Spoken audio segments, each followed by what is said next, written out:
ځنې پښتانه چې موږ د پښتونخوا پښتانه دي خو هغه ځان ته چې پاکستانیان وي او ګلخانان دي هغوی ځینې وخت دا خبره ډېره کوي چې موږ سره پاکستاني شناختي کارت دی یا پاسپورت دی راسره دا د په دې هکله باندې دی تاسو کولی شئ دغه پروګرام وګورئ نو بیا که ځینې وخت کې په راتلونکي کې داسې یو د هغې نه بیا سړی کولی شي په اسانۍ ورته جواب ورکړي چې دې کې شته دی هغې کې او دا په ګوګل کې هم په هر ځای کې شته هغه ته هغه پاسپورټونه وو چې انګریزانو به په هغه وخت کې په 1921 کال نه دغه هر قوم ته ورکول لکه په دې کې به پښتانه مو سیندیان او بنګالیان او دا د هند نور ډېر قومونه مرهټي او دا ټول چې وو دغه ته بیا ورکول لکه د انګریزانو په حکمراني و نو دغه پاسپورټ به ورته ورکوه هغې کې به ورته لیکلي وو برټش انډین یا برټش انډین سبجیکټ لکه داسې ډېر د تحقیر غوندې نوم به ورته یادوو نو بیا خو انګریزان لاړ او د هغې نه وروسته دغه پنجاب دا کار شروع کړو بیا دوی ته د پاکستاني پاسپورټونه ورکول لکه څنګه چې مخکې د انګریزانو په وخت کې د هغوی حاکمیت و او دوی د هند د ټولې وچې نه انډین سب کانټیننټ چې به ورته ویلې د دوی ټول سیاست او د دې ټولو دغه ټول وسایل چې د انګریزانو په حاکمیت کې او هغې به په خپله حکمراني کوله بیا چې کله لکه دوی ته یو څه نسبي ازادي ورکوله انګریزانو نو هند لږ ډېر آزاد شو پاکستان چې دی انګریزانو ورته خپل یو بل نایب لکه پنجاب هغې په دې نورو قومونو باندې حاکم کو او هغې باندې خپله بیرته انګریز حکمران و پنجابیان دې ته خوشحاله وو چې زه خیر که زه چې د انګریزانو یا د امریکایانو به وروسته غلامي کوم نو دغه نور قومونه چې دي لکه بنګالیان شو پښتانه شو سیندیان شو بلوچستان دي دغلته هینکین دي د بلتستان خلک دي نو دغه خلکو باندې به بیا زما حکومت دي زما حکمراني به دغلته د دې په وسایلو او د دې په ټولو هر څه باندې به د دوی حکومت او دغلته د سیاست جوړونې واک به هم د پنجاب قوم سره نو دغه بیا دوی دا پاسپورټونه هم شروع کړل بنګال چې یو خیر قوم و هغې به کې بیا ځان ته ازادي هم واخیستله او خپلواک هم شو هم د دې دپاره چې هغې به دوی پېښ شوي وو چې دلته پنجاب دغه قوم چې دی د هغوی استحصال کوي او د نورو قومونه هم کوي غټ قوم چې و هغه بنګالی و خو مګر حکمراني چې ده دا به همیشه د پنجاب په لاس کې وه اینه تاسو خپله که موږ او تاسو سوچ وکړو هېڅ وخت کې به یو اقلیت اکثریت هېڅکله نه غواړي چې د اقلیت نه خپلواکه شي همیشه اقلیتونه غواړي چې د اکثریت نه ځان ته ازادي او خپلواکي واخلي مګر هلته په دې پاکستان کې چې برعکس یو کار و هلته هغه وخت کې چې اکثریت چې هغه بنګالیان او هغوی ځان ته ازادي او خپلواکي د اقلیت نه غوښتله چې په هغه وخت کې پنجابی چې اقلیت و هغه ولې ځکه هغې په دې پوهېدل چې دا یو استحصال دی چې د بنګالیانو روان دی ځکه ځمکه وسایل ژبه هر څه هغه د بنګال دي مګر حکمران چې دی هغه پې پنجابی دی او هغه د دې نه هم ثابتېدلی شي چې هلته چې دی هغه څه چې فوج چې بیا تسلیم شو هغه ټول پنجابیان وو او یو څه پکې لږې پښتانه هم پکې وو او هغه وخت کې هغه لږ وخت لپاره یو هغه مشر هم پښتون کړو ځکه چې هلته د پنجاب فوج ظلمونه کول چې بیا داسې وو د نړۍ ته او خپله بنګالیانو ته داسې وښیي چې تاسو سره ځکه دغه مشر چې دی دا پښتون دی او هغه پښتون چې هغې به ډېرې غټې غټې هم ویلې نو هغسې په نوم تش په نوم پښتون و نو هغه په پښتو پوهېدو هم نه پاس یې خلکو ته یې ښکاره کوو چې ستاسې دغه د دې فوج دا مشر چې دی د پنجابیانو دا پښتون دی که دا څه ظلمونه چې کېږي دي کې د پښتنو هم لاس هغه دا چې لکه زه همیشه دا یوه خبره کوم که موږ کله په هند کې اوس په دې وختونو کې که تا ته یو مسلمان صدر اعظم هم کې یا ولسمشر هم کې هغې سره به واک نه یا به بې واکه ځکه هغه سټرکچر د ګورنمنټ هغه په داسې سیستم باندې جوړ دی چې هر څوک هلته که سیک راشي که یو بل پښتون هسې راولي هلته چې هغه په پښتو پوهېږي هم هلته پښتانه هم اوسېږي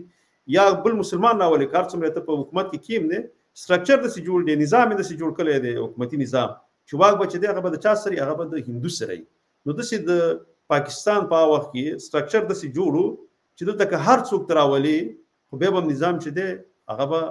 د پنجابي سره په وخت کې خو بنګالي خو بیخي پرېښودون حکومت ته نو هغه به دې پوهېدو بنګالیانو چې یو دفعه به موږ قرباني ورکوو خپل ځان به ازادوو خپله ژبه به دلته واکمنوو او د خپلې خاورې اختیار به په خپله بنګالیان په خپل لاس کې اخلي مګر هغوی دا کار وکړو مګر پښتانه چې دي اوسه پورې ویښ نه دي هغوی داسې فکر کوي دوی د کورونو نه کله راوځي ځکه دوی هېڅ داسې لرې سوچ نه دی کله چې کله د کورونو نه راوځي خوا کې خپله په کوڅه کې او کلي کې پښتانه ویني او هلته ځینې وخت کې هغه د صوبې کله کله هغه صدر اعظم چې دی وزیر اعلی چې ورته دوی وایي نو هغه پښتون دی سپیکر کې چې راکاري بس دا ټول واک چې دی د خپل د پښتنو سره دی مګر د سینه ده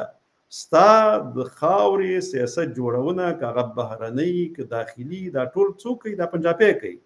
نو دی په خاطر باندې نو دی کې دا پاور پوینټ پریزنټیشن چې ما جوړ کړو دی کې زما یو مقصد مخه دا و یا هدف چې دغه کې زه ورکاره کوم چې دغه مخکې هم دغه پاسپورت چې دی انګریزانو ورکو بلکې هغه پاسپورت لا قوي مو د پاکستان د پاسپورت نه دغه خلک چې دا غي په حکمرانی چې په د انګریزانو و هغه ته به دا پاسپورت ورکو دغه نومو نو بس دا هم دې خاطر ما جوړ کړو دي کې دا ټولې مسلې ما په غبل خپل پروګرام کې هغه لمرګرو سره شریک کړي دي نو زه نه غواړم چې به یو د په دې باندې لکه دا پاور پوینټ باندې خبرې وکم خو هغه د چلو چې هغه پروګرام په دې یو شکل باندې وشي چې هغه کې ځنې مشکلات به جوړ شي ځنې دغه پکې ان شاء الله تعالی زه به دا دینه د یو څو دقیقې یا منټ هغه به د خیر سره جدا کوم ټیک ټاک ته مرکوم مقصد زمونږ دا د ملګرو تاسو تم دا ویو چې موږ د لوی افغانستان لپاره په عام په هاوی کو چې هغه خاص کر ځوان نسل ته دا ورسیږي چې آیا پښتونخوا آزاد خپلواک ده کنه ده او الته د پښتنو واک شته کنه نشته دی موږ د دې لپاره کار کوو ځکه چې د پنجاب میډیا د پنجاب نصاب دغه د سوشل میډیا کې هم خپل مخصوص کسان کې نولې دي هغه ډیر زیات دي او هغه د سي پروپاګاندا کوي چې نه پښتانه چې دي هغه کې پاکستاني دغه په ذهن فکر کې ورچي پښتونولي هغه احساس هغه تری اخلي ان پښتونولي تی اخلي پاکستانیت چې دي هغه په فکر او سوچ کې ورته ورچي پښتونخوا تی اخلي پاکستان چې دي دغه په فکر او ذهن کې ورچي د پاکستان سره باید دوی مینه وکړي هم د سکی پښتانه ګوره د پاکستان سره مینه کوي د پاکستان سره جګړه کوي کنځلیم کوي مونږ تیم کوي مګر پښتونخوا هیڅ نه خپل یادې کړي د کمزې د پاکستان نیمه اته زمونږ د افغانستان افغانان پښتانه هغه د پښتونخوا پښتنو ته ځکه چې د میډیا دومره کار کوي دوی مو ته پاکستانیان وي اوس اول به زمونږ دا کار ان شاء الله تعالی چې خلکو کې دا په هواوی راشي چې کلم د پښتونخوا پښتانه موږ ګورمو د پښتونخوا پښتانه او پښتانه صرف پاکستانیانو ته باید نه ویو نو دا ډېر سخت کار دی ځکه د ټولو ژبه او دا وسره مختشوي دي ځکه میډیا دومره کار کوي دوه طرف ته چې ځکه دی دا دغه ورکلې دی او بل دغه نقشه چې دا باید موږ د لوی افغانستان نقشه په دې ډېر کار وکړو دا لکه یو بل تکل لیګو یا دا ډېر ښکارا کوو چې څنګه د سیدا موږ د سیو چې موږ لکه د افغانستان سره اوس نظامی قوت مله نشته دی چې جګړه کوي مګر